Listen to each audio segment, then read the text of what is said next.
Well, good morning, everybody. Welcome to Coverings 2025. I guess it's early on a Tuesday, so I guess we can all applaud that we all woke up with the right time. Those that know me know I'm an afternoon guy. I do not show up before 8 a.m., so this is a miracle in and of itself. But we want to thank everybody for coming. Obviously, if you've never been to a Coverings event, you're in for a treat. There's so much education, so many networking opportunities that you can have at these things that it truly makes it special. So we really appreciate you guys coming in and listening to Adam and I talk a lot about our favorite thing in the world, which is porcelain slabs, besides our wives, of course. But we'll go ahead and do a little bit of an introduction. Adam, if you don't mind, sir, kind of talk about yourself. My name's Adam Christensen. I got into the flooring world, 23 years ago or so. And with the struggles of anything in the flooring world, I always wanted to learn new things. Full turnkey flooring service.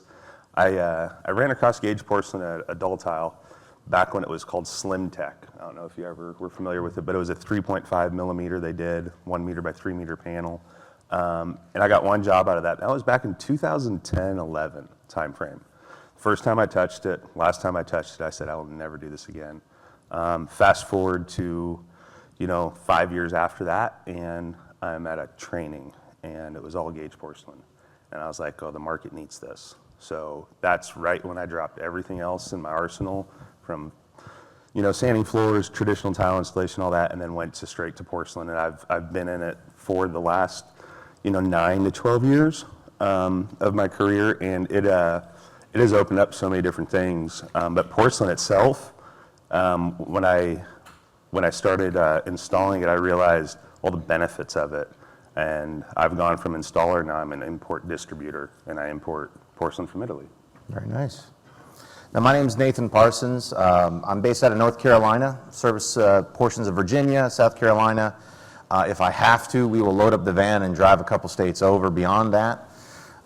Similar to Adam, I fell into this back in 2014. There's a gentleman here, Frank, from Best Tile in North Carolina, decided I needed to suffer a little bit. So he said, hey, we just bought the rights to Stone Peak here in North Carolina. Would you mind going and getting trained? So this was 2014. I had never touched a piece of tile in my life. I was a granite stone countertop guy. So I went over as the only person that had never touched anything tile with a bunch of veteran tile guys, and they asked me to get thin set out of the bucket. And I just looked at them and went, how do I do this? I had no clue. So flash forward from 2014 to now, back in January, I decided that it was time. So I went out and got my CTI. So I'm a certified tile installer through CTEF. So 1969, if you wanted to have a cool year to use as your CTI number, that is a cool year, which means I can convince my wife to let me buy an old classic car. Marketing expense. So for me, porcelain slabs, I saw in 2014, were going to be the future. It was just a matter of waiting for the market to mature. So I have failed a lot. Probably like Adam, I would agree that we had nobody to call. We had nobody to talk to. It was learned through your own endeavors. And so there have been thousands of slabs that I've broken, thousands of expenses that were incurred, and a lot of hard lessons. But we're going to go and talk about some things that I know you guys have been just waiting to learn about here at Coverings. The fall of ancient Babylon. So 2,600 years ago, the city of Babylon was the U.S. of the time. It was just massive. It was the powerhouse. It defeated Egypt. It took over Jerusalem. It was the place to go if you were in any form of business. It had massive walls. It was built right on the side of the Euphrates River. But they did not pay attention to the signs of their market. They were defeated. Cyrus, the king of Persia, came by, knocked out their army, and then walked into the city. They left the gates open, but the key thing that he did is he diverted the river Euphrates. That was the key defensive thing that they had built their city around. He diverted the river, and his armies walked in through the riverbed. Now think about that. If you are sitting there at this city as a guard on top of the largest wall on the inside of the city, and you know that the river is one of your main defenses, and you notice that the river is dropping, would you not raise an alarm? I would think you would. Now, ancient history that we can learn through different resources, including the Bible, says that they were having the time of their life, having a party that night, and the army came in and it killed the king right on the spot. But we want to look at the fall of Babylon and understand, how does it affect your tile business? What are the changes that you are seeing in your market, the river that's coming through bringing you business?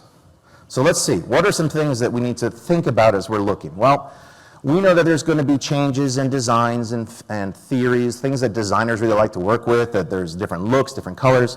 But we need to be able to take our business and adapt to those changes in the design community. We also need to look and see, how can we diversify our business?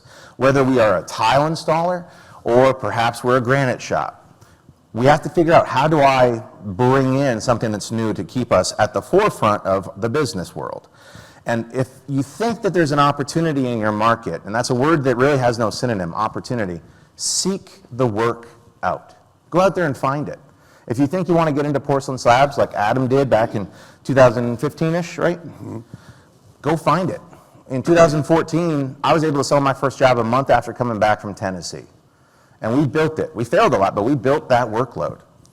So things that we can consider right now, things that you are going to notice when you're out on the floor here at Coverings. Tile is going larger. It is not going smaller. It's hardly ever, I would think, that people are dealing with 4x4s or 6x6s anymore. They want the 2 foot by 4 foot. They want the 36 by 36. They want the porcelain slabs. And since 2022, there is definitive data that shows that there was a huge increase coming out of COVID for porcelain slab imports.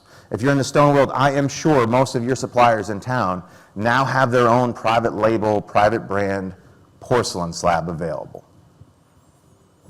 So I'm from the stone shop industry, as we talked about, and one of the biggest things that you will find going on in the stone world is the rise of silica and silicosis lawsuits. There's a huge awareness for people out there about what happens when they dry cut quartz. Well, because of that, again, this is a key word here, we're going to talk about opportunity. You have the opportunity to come to the market with porcelain slabs as an alternative. It's safer for your people, it's safer for your crews, and your customers are going to know about this sooner or later. It's been in the news. It's not anything that's new. It's been there already for a while. And competitively, the manufacturers, one of the things that they don't quite discuss a lot is that they have better margins manufacturing porcelain than they do manufacturing quartz. So that's why you're going to see a lot more of these manufacturers pushing these products, because they know they can make more money doing it. So Adam, what would be the definition for porcelain slabs as you see it? Porcelain slab, there's a book answer to this, and then there's the unofficial version. Book answer is a porcelain slab tile is 39 by 39 inches in a thickness anywhere from 3.5 millimeter, 3 plus, all the way up to 6.5 millimeter. It's gauged. That's the main term. So that's gauged material. So that's the porcelain slab tiles. Then you got porcelain slabs, which get into the 1 meter by 3 meter. Common manufacturers cross-fill with that size. They go from a 3 plus to a 5.6 millimeter. And then you got other brands that have brought in slabs. Now, gauge porcelain slabs, in my term, is 63 by 126 in that 6.5 millimeter. Now, there's manufacturers out there that have an 8 millimeter. Everyone has a 12 millimeter and 20 millimeter. Now, that's where it's outside of the tile world and it gets into that fabrication. So it's really, your 8 millimeter and 12 millimeter should still be installed like we're installing the thinner stuff. No one's going to hang 20 millimeter on the walls. I mean, there's companies out there that do it, but they're also installing that incorrectly. So with the way that porcelain slabs also are, is it's a recreation of other material. So your advantages is less water absorption, less grout joints, less maintenance, no sealing, and also materials are being manufactured into a look like a metal slab. Nobody would put a metal slab in their shower, because that would require a whole bunch of maintenance. So really, porcelain slabs, the definition is, in layman's terms, it's a really big tile, but it's still a slab. Yeah. I mean, mm-hmm. Now, where would you find, Adam, at least in some of your distributing and your sales background, where have you find it best use for porcelain slabs and projects? Oh, I mean, your countertops, your fireplaces, your showers, and your leading reasons why is countertops heat resistance. You can't put a hot boiling water on a quartz countertop. If you do, you'll start melting it, right? So porcelain in the kitchen, 100% durable.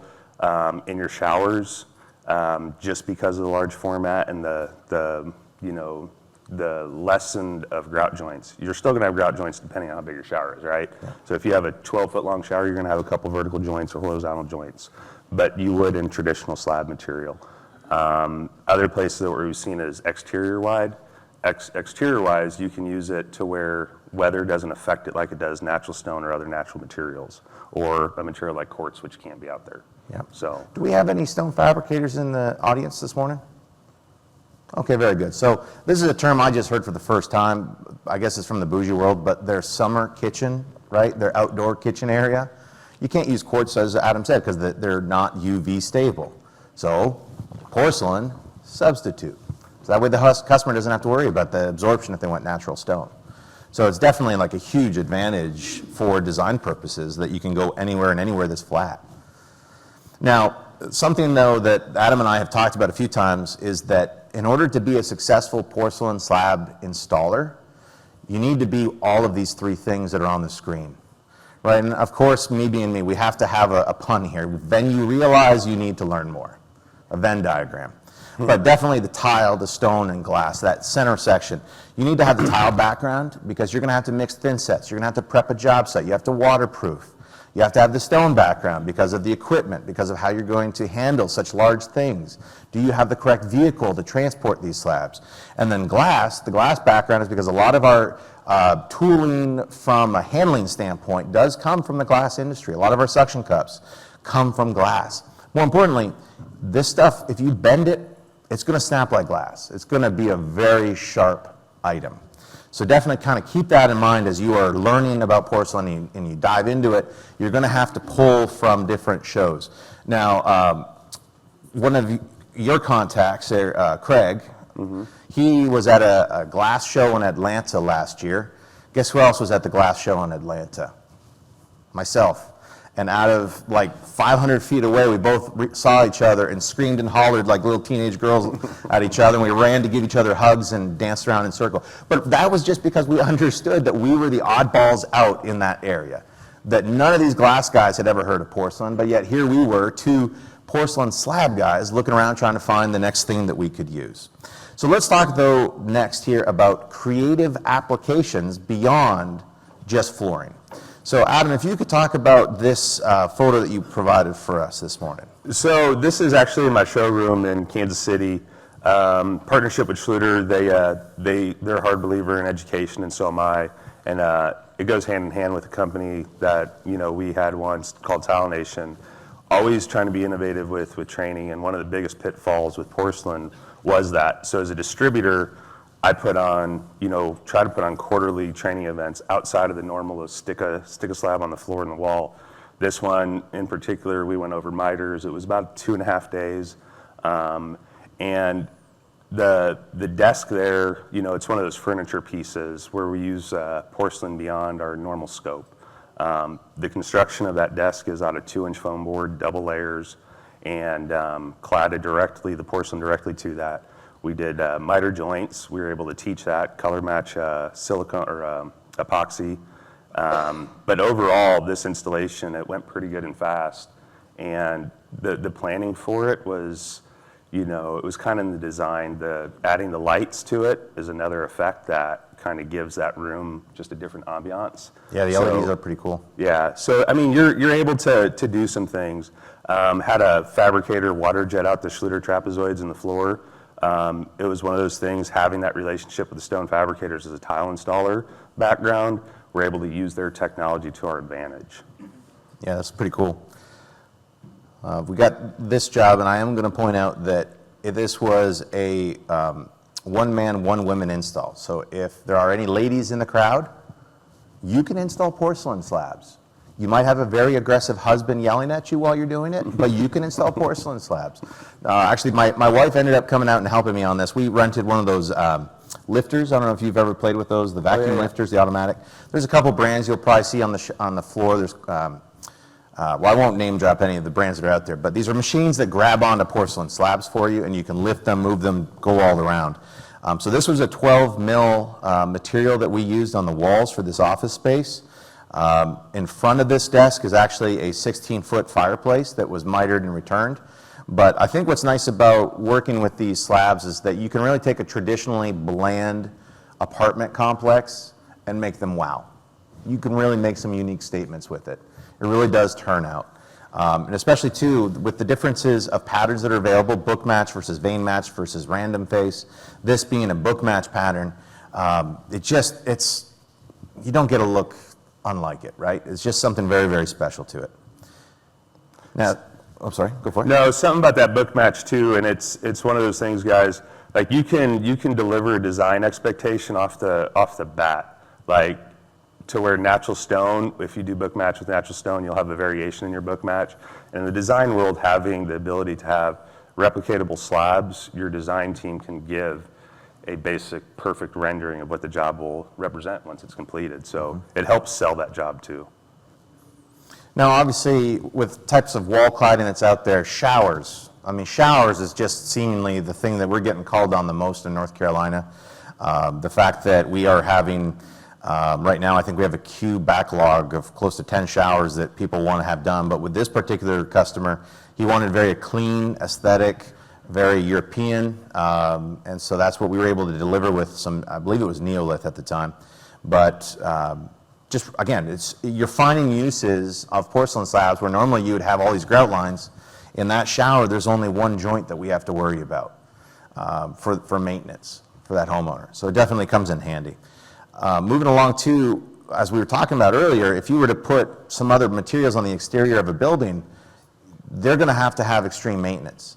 But with some of the restaurants that are out there and businesses, they are going to exterior facades. Now with facades, there are some rules you've got to follow. If you're doing direct bond, make sure that you get your local rep involved right away so that you understand what they would require to have a successful installation with their thin set mortars. You're going to have to think about temperatures. You're going to have to think about what's going to happen. So like on this particular project, we knew that the temperature was going to drop below 40 degrees in 24 hours. So we actually had to cancel the install to allow that cold snap to go through so that we did not have anything fail on us, because I would hate for somebody to have a piece of towel come on their head after they just had a ton of flank steak. Just would not be a nice night for them. Now, Adam, let's talk a little bit about countertops. We saw the display you had in your place, but vanities. What do you see a lot of times with those? So with vanities, porcelain is so versatile, right? So we can use it to create our tops, clatter cabinets. The slide that's up now is a product we did out of a 4mm deck tin. And the designer literally said, hey, there's going to be a hanging cabinet. We want it covered in porcelain. And it was one of those things, we were working with a wood substrate on the doors, so we had to figure out an adhesive for that. So it was one of those things like, what adhesive do we use? I actually ended up using a wood floor adhesive to attach those to it. At the time, I didn't have Basti set at my disposal. The countertop was, again, constructed out of a foam board, and a vessel sink sits on top of it. So they gave me a picture and inspiration and said, build this. Nice. And that's kind of a similar look here on the second slide that you've got, I believe, right? Just with that vessel sink design? Yeah, that vessel sink design, built a platform for it.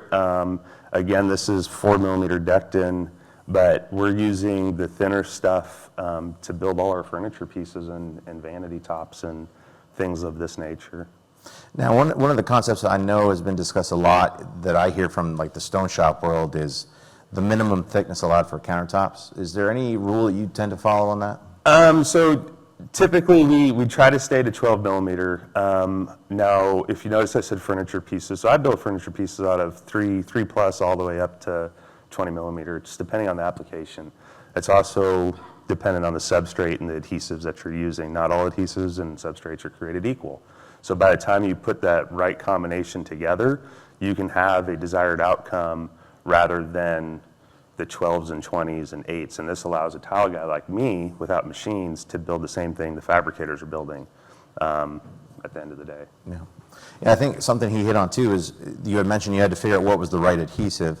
You know, here, if you guys are going to steal a sales line, this is the one I'm going to give you here. So there's a difference between when you order a BLT sandwich at the restaurant and a grilled cheese. And I'm not saying that because I'm an overweight guy. I'm just saying this is a good analogy. A BLT sandwich, you can pull the lettuce out if you don't like it. You can pull the tomato out, no problem. A grilled cheese, if you don't like the cheese in it, can you get it out from the bread?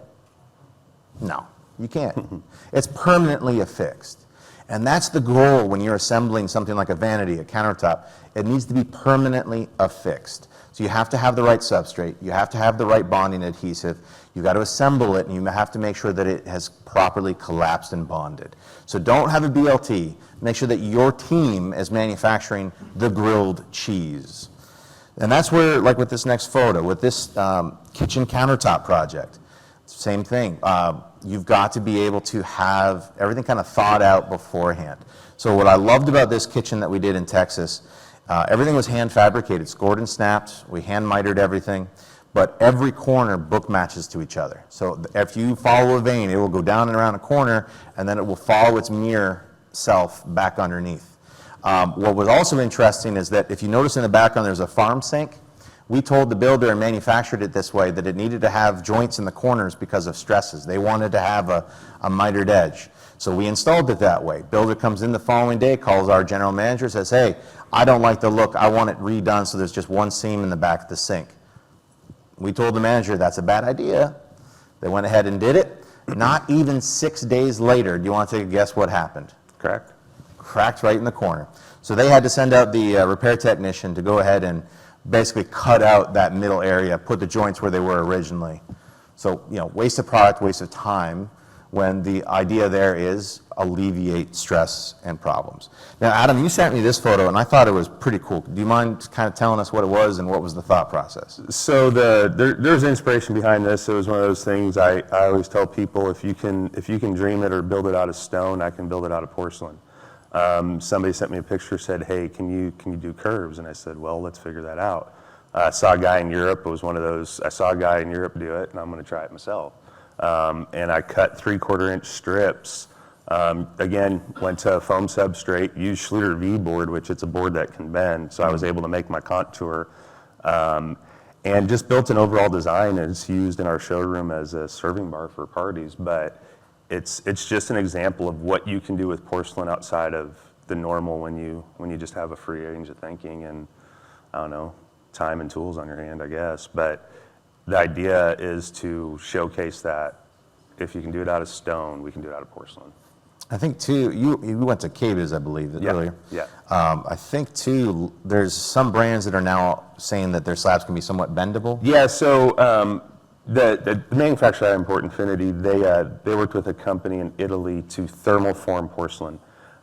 So just like quartz, you can thermal form quartz at, I think, 200 some degrees. You can start bending it and make it into different shapes. Well, porcelain is manufactured very much like glass. So we go back to that glass world of his Venn diagram, and glass can be bent, architectural glass can be bent over forms in kilns. So if it's manufactured the same, can they do this the same? And there's a company that figured that out, and bending porcelain and getting it right now is really expensive. I think the shower display that you may be referring to retails like $14,000 for the 2 slabs, but it's bent porcelain. Do they accept checks? Yeah. Okay. Yeah. So it's one of those things like you're gonna have to plan way ahead to do that if you want bent porcelain, but Yep. it's coming. Yeah, definitely. It's kind of a neat look. And then we get to things like furniture and custom pieces. This photo here, we had a gentleman in Charlotte that had a marbled art base, and he said, I want something to duplicate this. Kind of threw it on us at the last second after we had just installed his fireplace that you'll see later. So we ran over to our friends at Best Tile. They just so happened to have this color from Stone Peak that looked just like what this gentleman had from the natural tile world. And so he said yes, and we built it for him. It was quick, $2,000 and barely $100 of product involved. So it was really neat to be able to provide that for him quickly. But you sent me, Adam, this next photo that I thought was really cool, because I like abstract looking things. Describe. Yeah, so it's one of those things, my business partner and I, we challenge each other. And this was one of those things, we saw something. It was one of those, like you see a piece in natural stone or anything, and he's like, I'm gonna build that out of porcelain. And I said, have fun. But the thing is, again, going back to book match or vein wraps, the veins wrap all the way around that. If we had a close-up of the white veins to the black veins, he even went in and color matched the epoxy through the veins through using a cork miter. But the idea was to just build different things. We built in flower vases, we've done a couple round ones where we've cut the pieces around small, but the idea was just to give you something that you could set on your table and set stuff on. More dust collectors that we need, right? Well, one thing too to think about, guys, is that the way that we, or at least for our team here, the way we've learned so many of our little techniques was just playing around. Oh, I have this idea, let me go play and figure it out. So like years ago, I built a chessboard out of porcelain. That gave me more insight into understanding like how things would be placed, how things would react to each other than some of the showers we had done. So we had a project where I had an inordinate amount of material left over from one of the main brands that are out there. So we started playing around with furniture pieces. So we were able to kind of create this tabletop just using some Schluter profiles, just because we wanted to practice using Schluter profiles. But it's stable. It's handy. It looks good. It's kind of a unique approach on having a standard tile in the room. Now, if, again, countertop guys, you have seen probably some of the wireless phone chargers that are available on the market. I'm sure you've seen that. Why not try to implement hiding some of those wireless chargers in these furniture pieces that you develop?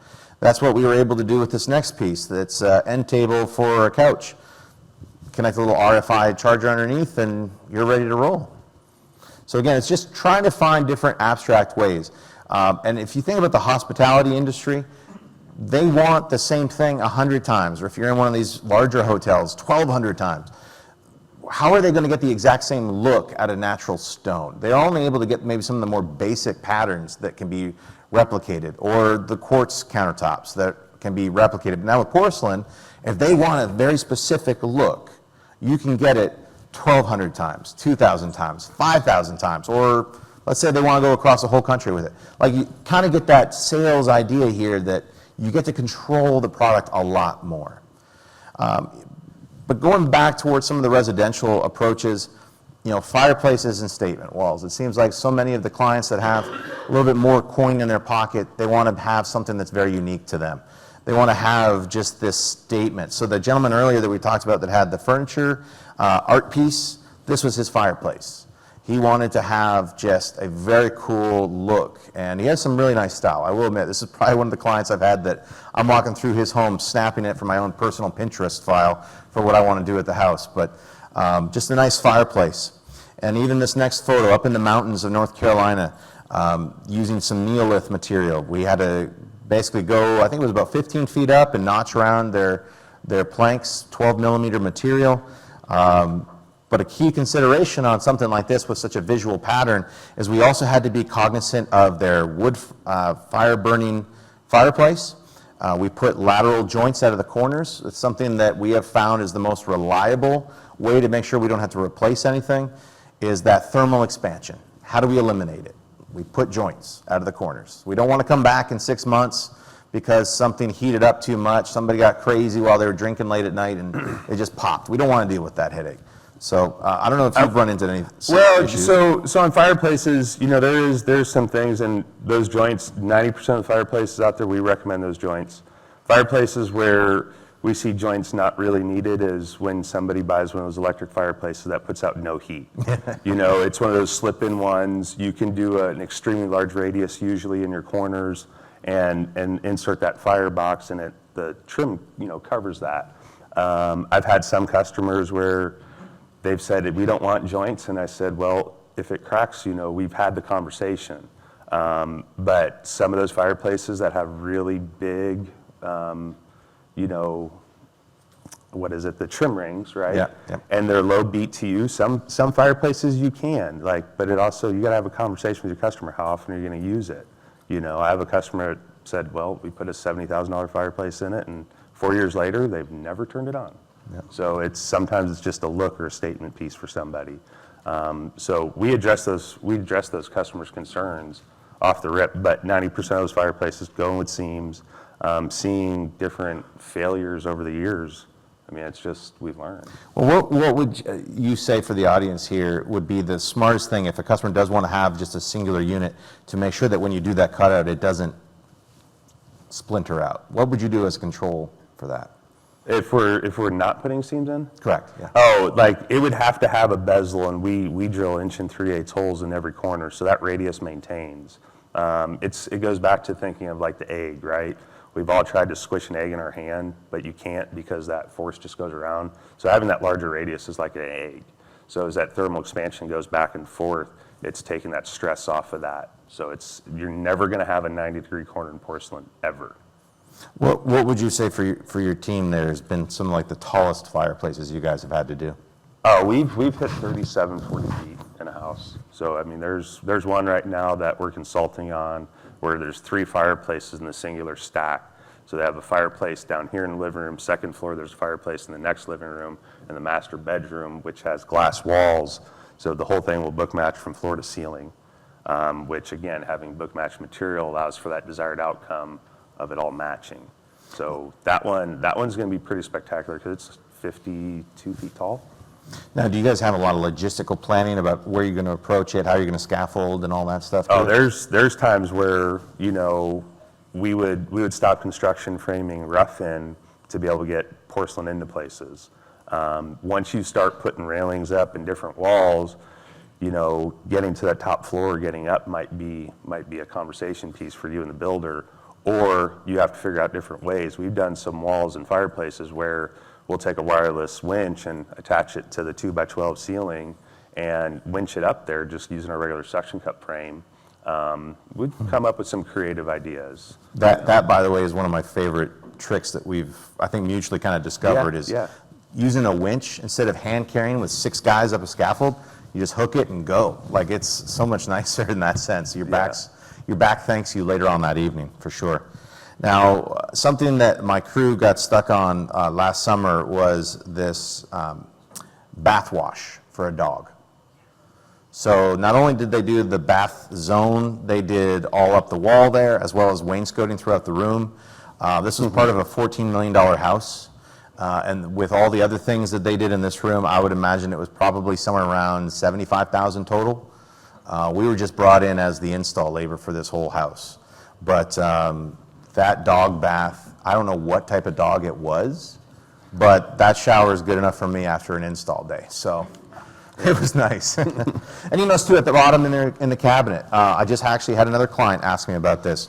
Put in it for a little dog bowl food area so that when they make a hot mess eating their slop, you know, it doesn't have to stain a wall or anything. It's a nice clean zone. Now, we kind of hit on it a little bit earlier with the facade work, but in commercial and hospitality, porcelain is very, very popular. The trouble that you will find is that there's a vast difference, as Adam and I have talked about before, vast difference between residential rates and commercial rates. Big difference. So with some of the commercial work, you're going to have to sharpen up that pencil and figure out how you can be more efficient and more cost effective, and how fast you can get it done while still ensuring accuracy and quality. Now on this particular project, we scored and stamped everything out in the garage. You notice the thought process that we had was, how can I make the veins connect even if it's a wall that I'm not near, just so that it can continue to go. So this was during the installation part that you see this photo on the left, followed up by the section to the right. That's the, what do they call it? The ink dot test here for folks to see really what their mind is like. So again, it's just kind of neat. Now, keep in mind, if you're doing commercial work too, you got to have PPE. You have to have a lot of written paperwork prepared for dust control. There's a lot of different rules that you may have to follow based off of what that builder is going to require of you. And you better have a good pocketbook because they may string you out for 6 months to a year for payment, depending on what state you're in. Now, this is not a photo by Adam nor I, but I think it's Weaverstone, if I'm not mistaken. Yeah. Is there anybody here from Weaverstone? Good, I can steal your photo. This desk, I saw this on social media and I said, that is wicked cool. They're using Decton material on this, just with a really nice profile, but it's a floating desk. Like if you stand back from certain angles, you're not going to notice that it's even locked into the ground. Why can you do that with porcelain? Because it's much, much, much, much lighter than natural stone. But just wicked cool design that they had on this. Now, obviously, these are some jobs that we've had in the past, but we really wanted to talk about a couple that were more finite and detailed. So, Adam, if you don't mind, talk about this wash basin, this bathtub. So this was a collaborative idea. To give background on it, me and Christopher Rachel, Superior Home Solutions, we had a company, Tile Nation, and we were at Coverings 3 years ago, And someone said, have you ever built a bathtub out of porcelain? We said no. Schluter had a whole bunch of foam board they gave us, and we started constructing what we thought would be a bathtub. And we didn't get it completely built at Coverings. Chris took it back to his mad science lab in Nebraska, and he had a client walk in and said, I want a porcelain bathtub. Guy's 6'7", had 2 knee replacements. So this guy wanted a therapy tub is what he wanted. He wanted something he could soak his whole body in. So when Chris took this back, he met with that client. They started going over the build. And of course, they don't make drains for porcelain bathtubs. So the idea was, how do you fix that? Chris found a drain from Kohler that he was able to adapt into the foam board and properly waterproof. He also installed heat in the bottom of this and the back of it. The guy had both knees replaced. So again, what this was a custom built bathtub for somebody for medical specific need. And that guy uses it daily, if I'm not mistaken, and it's therapy. So the idea was to give somebody something you couldn't buy from the store, and that's what was created. Yeah, and I think that's what's neat about this section that we're talking about is that it's creative ideas. It's things that are outside the norm for most of our other surfaces that we would work with, whether it's a tile company or a stone shop. I mean, that's a cool concept that I think can easily be duplicated, but you have to think it through. And I think that's what you guys did a great job thinking it through. On my side of things, we had an idea. We had some cheap slabs. Why don't we do a gate with a planter on top that's lighted instead of your atypical wood gate?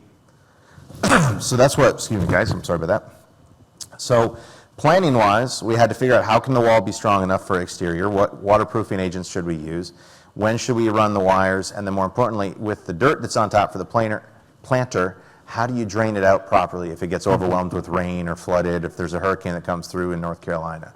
So we had to kind of think all those logistical things through before we could even start cutting the first slab of material. Now, what's not shown just yet, because it's still in the planning stages, is there's actually going to be a swing part of this for an actual gate.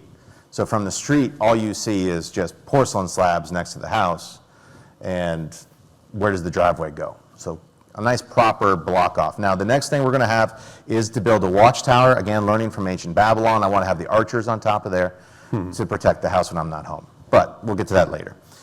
Now, Adam, you had another unique project that you had sent over that's simple, but it again shows the durability of creativity. Yeah, so this is my personal house, and of course, when we bought this house, I had a lot of porcelain sitting there that I bought for our previous house, and we came across the deal. So our whole bathroom is done in porcelain, and I had leftover scraps. And what do you do with scraps? You know, like stone fabricators, they have the remnant pile. Well, I'll tell you what, having remnants of porcelain, I throw out more than we keep now, just because you just can't store it all, and you don't want to be wasteful. So the wife actually sent me an inspiration picture for our bedroom, and the lights and everything. Like, I started getting ideas, and I took my love for woodworking and mixed it into porcelain too. So the night table is live edge walnut. That simply is just mitered in the corner. It book matches, so bringing the book match of what we do in porcelain to wood, and then the top of the nightstand is a 6mm porcelain over foam board. And like Nathan brought up earlier, the QI chargers, both of our nightstands on both sides of our bed have QI chargers. So we have less wires, we just set our phone down, instantly starts charging. That, at the time, it was one of those things, nobody had a really good one out there, so I relied on Amazon through 15 different chargers. I finally found one that worked. And then the light fixtures, it was again one of those things, like it had dangly lights and inspiration picture, and went to Amazon and different hardware stores and just started creating, and now we have that. And in our kitchen we have an island light that will match our countertops. So it's just the versatility of how you can take design elements from other rooms and build furniture pieces and custom pieces to just tie the whole element together. Well, one of the things too why I wanted to include this in the presentation, Adam, is that you are hitting a couple different areas here with the piece on the ceiling matching the actual nightstand, but the element that I think we can all think about is that this is a lightweight material. The substrate is also lightweight. So what would stop you from getting an actual light unit, a recessed light unit, and building a floating slab in your showroom that is also your lighting device? I don't know how the electrical code would work for it, but the concept is there. Something that's lightweight, you hoist up, you hook on some cables. So you're thinking like a cloud like you'd see. So Yeah, exactly. Yeah, stay tuned. Yeah. Oh, yeah. See, and I got a 40-foot ceiling in our building that we bought for our showroom, so this is already milling in my head trying to figure it out. If you put sound foam on the backside, it helps redirect sound. There you go. So. Yeah. All right, so now let's get into some horror, I gotta make sure I always say that word right, situations. All right, so these are gonna be some nasty photos, and I do apologize if anybody has a weak stomach, if anybody gets queasy, okay? But just because you think you can doesn't mean you should. All right, this guy was very proud of the fact that he went to a certain distributor in California. He made his custom A-frame with 4 2x4s, and they hand-loaded with no suction cups, no PPE, no safety devices, and he thought he was going to get to the job site A-OK with these slabs. Now, thankfully, because his posts are in Spanish, and I have a thing called Google, I can translate what he's talking about, but his jobs did not go very smoothly, and he learned some very expensive mistakes. At the same time, we have this gentleman. Just because you have 50,000 followers doesn't mean you can hack the process for your client. So getting up on a ladder, and if you notice, he's on the very top part of the ladder. So again, safety first, folks. But you can't just liquid nail these porcelain slabs into place just because you think you can. Right? You have been hired as the professional. There is methodology to what we are doing here.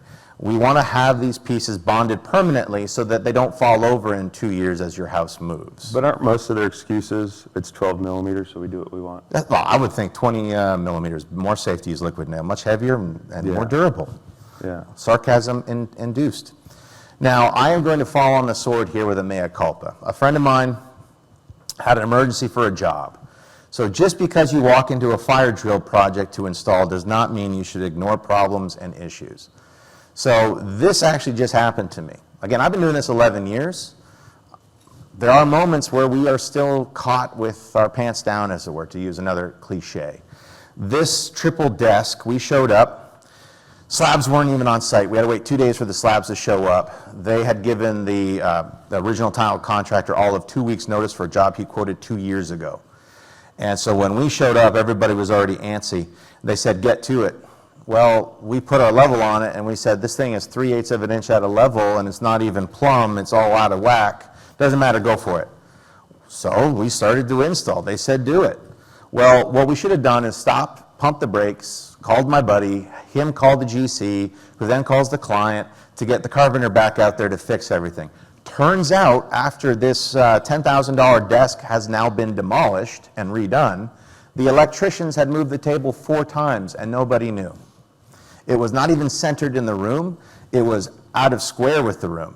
So as we were cladding everything, and we just knocked out the vein matching, because that's my calling card, this thing was jacked up. There were spots where we were having to kind of contort pieces to get the lippage to work, but it just wasn't right.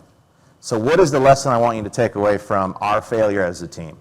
If there is something you find when you get on site that does not meet code, stomp your feet, lock yourself down, chain yourself around the bulldozer, make them fix it, or get them to pay you to fix it.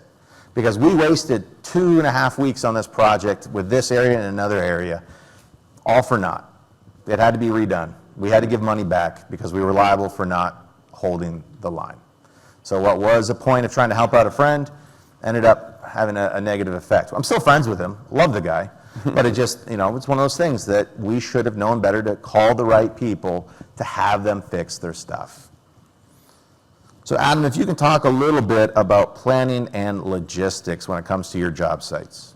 Planning logistics, I like to do, you know, a job walk from the first talks about gauge porcelain, and that's, you know, if it's new construction, it's stick framed. Like as soon as it's stick framed, let's walk it.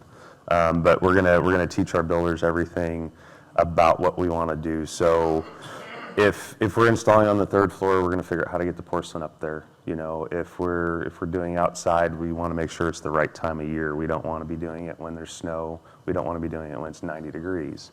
So, and then also planning for working around other trades. Like if you're doing floors, you can't have the electricians and the plumbers on the job site. You own that job site from when you start prep. So that's the talks that we have with those contractors. Like, We tried not to do anything on the job sites anymore. Everything's done off-site from, we go template, if it's digital or stick, and take it back to the shop, cut everything, take it back and install it. It lessens our footprint and lessens the oops that could happen. So that's, between your logistics, how are you going to get it there? How are you going to get it to where you're getting it installed? Making sure you own the job site, and then making sure everything's within that spec. Hold that line. Don't learn from his mistake and my mistakes. We've all been pressured into a job where, hey, get it done, get it done, get it done, and ultimately cost us. If a job takes a week longer, but the job lasts 100 years, it's better that happens rather than, oh, I got out of there in 3 days, made a whole bunch of money, and now I'm down the road and I get a call 6 days later, hey, something broke. It happens. I want it only to break when somebody runs a car into it, So that's where we're gonna go with it. Do we have any salespeople in the room today? See a couple in the back light, okay. I love salespeople. Salespeople, it is so easy. Kidding, of course, right? But keep this in mind, not every client deserves slabs, right? Mm-hmm. Some people it's not in their wheelhouse. They may not understand what they're actually asking for. But at the same time, not every manufacturer is gonna send you leads, and not every supplier is just gonna give you swag because you ask for it. I know as tile guys, that's mostly what I'm here for, is just the free t-shirts. But it's just the same though, you may not be the right fit for every job. There are some projects that I get called on that I know it's outside of my wheelhouse, scale, whatever. But those are the things that you gotta be kind of cognizant as you are selling the project, as you are managing the project, is just those things. Now, on the inverse, if you build a reputation for your process and abilities as a team, the reliable suppliers will support your logistics. That's why they answered my call when I put it in, and I'm sure Bostic answers your call when you've got a question. The right clients, they will seek you out, and the respectable manufacturers in your areas. The ones that you really, really do want to work with, they will recommend your name. But it's only after you've really established your reputation as being thoughtful, as being able to handle the projects that you send out there. Now, Adam, we mentioned a little earlier that you now take some of your pieces off-site, that you're not a large stone shop, but describe, I guess, a little bit of that difference of the bespoke process that you guys have. It's one of those processes we came up with, again, where we're pioneering into something that's new. So in the tile world, you got to figure things out. I had a job where the homeowner hired me in the parking lot of Doll Tile. He got a list of recommended installers. We were at the top of the list, and it just so happened like we passed each other, and he was out there waiting. And he said, "Hey, we got this porcelain project. I really want porcelain." And I was like, "Sure, let's look at it." Well, that job made me move everything offsite as far as fabrication, because we had first slab on the table, we had the customer, the builder, the designer, the wife, and the kid standing on the balcony above us. We snapped the first one, and the panel shattered. Everything was spot on. The guys, I handled it very well. The guys unloaded the slab. We had the same exact slab on the trailer that backed up the trailer. We unloaded it and then went about a different way of fabrication. But right then and there, the nerves and the anxiety that I had, I realized I had to figure something else out different. So after that job, I thought about my process, and where I had a lot of friendships with the fabricators, I was like, hey, you guys do everything off site and only make adjustments on site. So it was one of those things where I was like, I'm gonna start pulling measurements, learn different measuring techniques.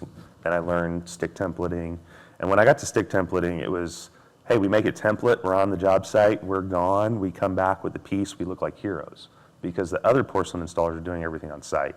So in that time of our new business idea and venture, it was really just copying what the stone guys did with the manual ways. And there's stone guys out there that do it manually still. So it was then changing that. So we'd go in, do prep, get everything dialed in, make our templates, come back with porcelain. Once our prep was done and we were starting to install porcelain, most projects were turned in 2 to 3 days completed. Mm-hmm. So again, we're not tying up the job site for a week fabricating, because most job site fabs, like, it's a slower process because you're working around people. You make that template and you have that process down, you're back and forth. So unlike the fabrication industry where we template and we're back in 2 to 3 weeks, once we start templating, the project's done in 3 days. Yeah. So we go in and do prep, stick template, 3 days later your shower's done, we're all happy. Yeah, I think like internally for us, if we're doing stuff on site, we know we average somewhere between 75 to 125 square feet, having to score and snap panels for a shower out in the driveway or wherever. But with us digitally measuring, if I have a stone shop fabricate for us and they actually follow the DXFs, we can double or triple our output. So the most we've ever been able to do having it pre-cut was I think 230 we did in one day, 8 hours. So that was a much faster pace for the team for us internally. Now those numbers might be low compared to other installers, but for what we're going after, that's what we were able to achieve. And I think that's where the production mentality you find with stone shops, does have to change. If you're thinking about implementing a lot of porcelain into your world, your machinery is not going to be as fast as you were cutting some simple basic white quartz. Or if you're cutting our world famous Ubatuba, it's not going to be as fast as that. You've got to adapt your production mentality to account for it. You've got to give your guys some room and latitude for mistakes as they learn what the equipment can or can't do. And that's where, having been in many, many different granite shops and different sizes, different equipment, each shop is going to have its own unique parameters, I guess would be the word I would use. Yeah. I find that most fabricators, I worked with a lot of them over the U.S. implementing the manual hand fabrication. Most shops slow down 30% of their production when they touch porcelain. When porcelain goes on the table, you're shutting your shop down 30%. What does that do to your bottom line? Lessens everything 30%. You got 30% less revenue, money, everything coming in. Then you make a mistake with porcelain, now you're taking dollars out of the piggy bank. So. Yep. If there's, obviously this show is very tile centric, right? We're here to learn about tile products out on the floor. Just a few months ago, Adam and I were both in Las Vegas for a stone expo where they had all these different machine companies. And there's going to be a few here this week, but they are now developing the machinery for this large scale production of porcelain. They realize that porcelain is the future because of what they're seeing with quartz. Quartz is no longer available in Australia. England is looking to ban it. California is incredibly strict on what you can or can't do with quartz. So the idea that porcelain is going to become a mainstay part of the market, it's clear as day to me that that's where it's going. Adam, I'm sure it's clear to you, that's why you're importing it too. Yeah, no, that was the move to moving to import, and like we still offer the consulting and do a one-off project here and there, but there's a lot of logistical problems, and that's what we solved in our local market, was like trying to figure out how to get these installers, both fabricators and tile alike, to grasp on to the new product, the future of surface. I mean, that's what it is. Yeah, so it's definitely coming down the pipe. The thing we would want to encourage you then this morning to think about as you head to the floor is what brands are out there that you like? What brands are there that you feel are in your area? How can you implement porcelain slabs into your business? Because if you can implement them into your business, you can then do something which is thinking beyond the floor. So with that, do we have any questions from the audience this morning? Yes, ma'am. Repair work. So going back to that one job where the customers and everyone was watching me, went to collect a final payment on the job site with after doing an inspection with everyone. Me and the builder were walking through, and the trim carpenter shot his nail, hit a drywall screw, it horseshoed around, and blew out a silver dollar size on the front of the porcelain. And it couldn't have happened in a better spot because it was down low by the baseboard. Your eye doesn't go to it, but I instantly saw a big white void in the middle of something that was supposed to be black. And I got a repair kit out. I'd used fill a chip at the time. And filled in with black and did incremental 30-second layers because the black, to fill it up, it's a slow process. Got that filled up, and it looked just like the day we got done installing it. You know, there's a learning curve to repairs when it comes to porcelain. Both scratches can go out. At the SFA cage, I don't remember the booth, I think it might be 60, 61. They'll probably be doing a scratch demo over the next 2 days on some porcelain, but removing scratches. So MB Stone? Yeah, MB Stone, Cameron. Okay. There's 2 different kits out there, Scratch Off by Faber and then Surface Renew, but like porcelain is a maintained product too, so scratches are something that's gonna happen. You know, we had a customer that we consulted on, and she cooked a lot and her diamond ring was huge, and she dragged her diamond ring on a polished porcelain top. That scratches where she's going in and out of the oven. Those were almost all be able to get removed, but it went through the glazing. Once you scratch through the glazing, now repairs are becoming unlikely. But there's companies out there working diligently on those kits. You know, it's a learning curve. We didn't know how to repair quartz when it first came out. Stone, how'd we repair that? We glued it back together, epoxies, polished, you know, so all those things are being implemented and those kits are being made. Yeah, I would say from a stone shop standpoint, even when I was managing a large fabricator there in Raleigh, we would have a rule that we'd implement is what's the cost value here? If you spend 4 hours to repair it, but then we send it out the door for the 2-hour drive and then it has to come back still, was it really worth the 4 hours you spent trying to fix it? So if you can figure out a way to quickly replace, sometimes that's the more efficient way that we think about it. Because once that customer knows that there's a stain on their white shirt, are they going to always notice the stain on that white shirt? Depends on who you're talking to. So I think the surface renew that you mentioned from MB Stone, like I've used that now once. I know I got to practice some more with it because it was to get some of those surface marks out that were in the material. It worked, but then I changed the lighting condition and I could see where the swirls were. So it's situational. Now, one of the photos we did have in the presentation was of a gentleman that had vertical shower lines. That did have damage at the bottom of one of the corners, but we were able to repair it and blend it out so that it hit that 5-foot rule. Nobody even knew that that happened. So thankfully it was like the last slab at the end of the day, no homeowner around, and I spent that hour fixing it and it blended out. Perfect, ready to move on.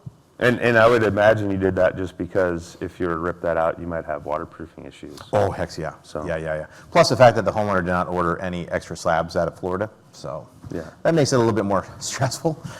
Yes, sir.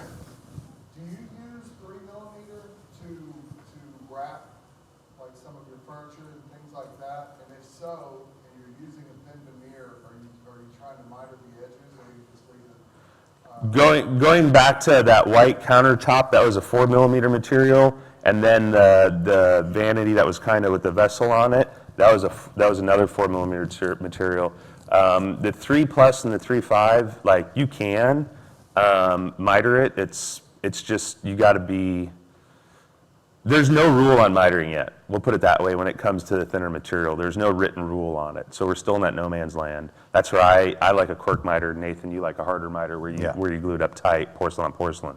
But that open cork miter on that 3.5mm, what it's doing is it's open, and that epoxy takes the blunt, trauma of any kind of impact to where it's not hitting that porcelain. Yeah, so that was my main question. If you've got a 3mm and you are trying to hard miter it, doesn't those edges get so sharp that it almost needs to be polished in some way? Well, yeah, all porcelain and porcelain manufacturers, when you're creating a miter for countertops, they actually, in their fabrication, they require you to round over that edge, and then you're exposing body of porcelain and taking away that glazing. So that's where a hard miter and a cork miter is different. Yeah. Now, I think you're from Ohio, is it, sir? That's right. Okay, if anybody is from Ohio, please come see our buddy up here. So, piggybacking off his question, when you go into the thinner materials now, they've got the 2 mil, and then You mean wallpaper? yeah, bingo.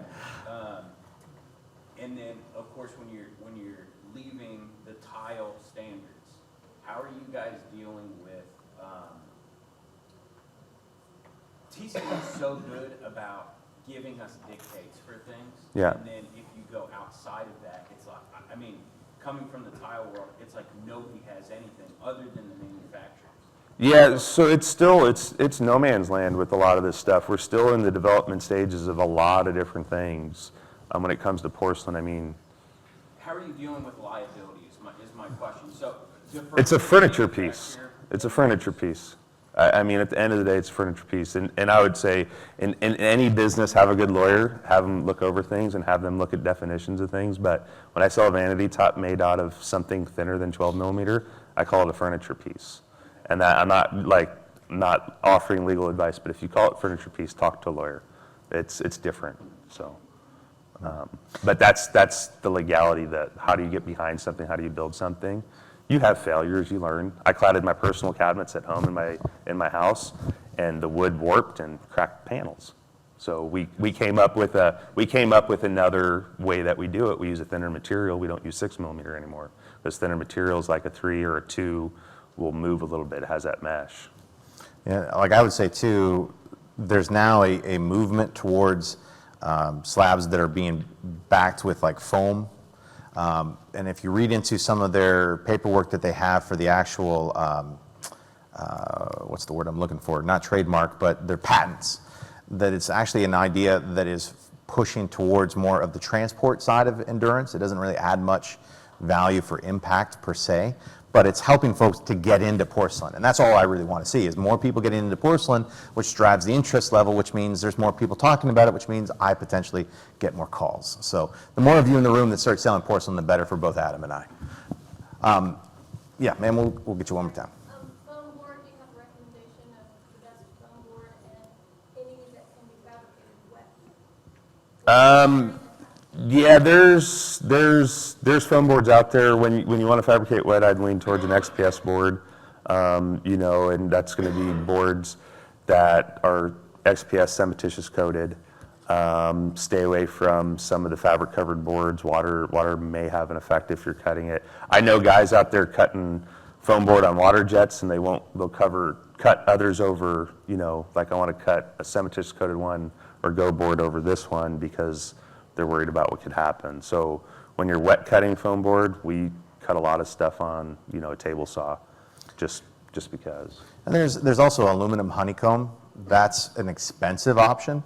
I think in the right situation, it's a great way to go. But I've also heard from areas of the Southwest and down in Texas that some of the early adopters, when they did not assemble it properly, they're now getting heavy warranty claims from it popping because it's so rigid, it has no impact absorption.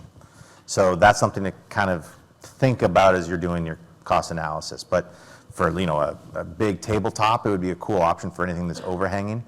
But you'll see a lot of brands out there, but I'm always looking for what's the most rigid type of substrate board for us.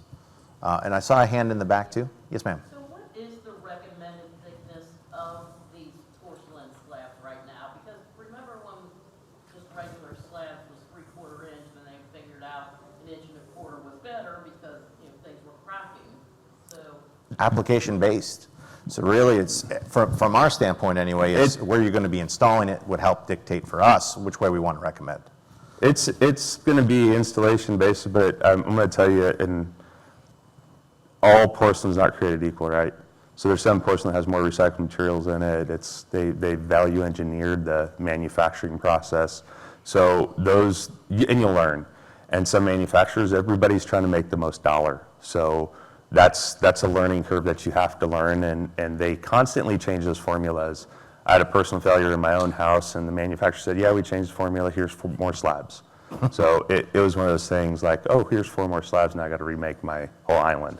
So you never know sometimes what you're getting, and that's going back to his point of forming that relationship with your suppliers and good manufacturers. And they're going to lead you to the water, like with their porcelain. They're going to help you in any way they can. Well, I'm going to wrap it up because I know that we are getting kicked off the stage here in a moment, but I will say, since one of my favorite vendors is here, if I were doing a floor or a wall installation, 6mm stone peak, awesome. If I wanted to do a kitchen countertop, 12mm from their sister company, Sapien Stone. So countertops, you can hit or miss, like a vanity, no problem, do 6, as long as it's built correctly. But with that, again, thank you very much for coming in early this morning. Enjoy coverings, everybody. Have a good one.